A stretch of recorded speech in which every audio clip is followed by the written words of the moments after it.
As a diaspora receiving food products from suppliers back in Africa, why must you verify if your supplier is registered with the FDA? Simple. The products will be seized if they are not registered. You see, one of the biggest issues novice importers face is asking suppliers to ship items to them without verifying that that foreign supplier has an FDA Food Facility Registration.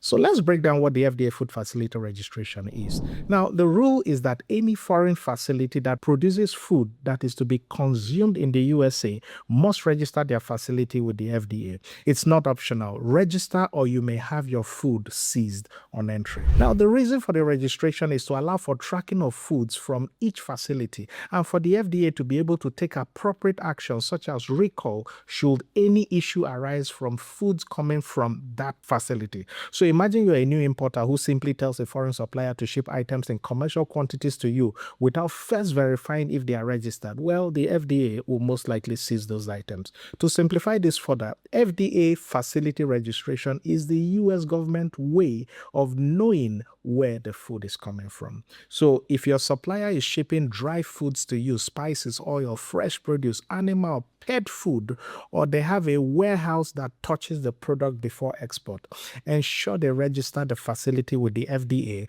before you do business with them. You see, the last thing you want is to pay them for the food and then the shipping, and it is seized at the port.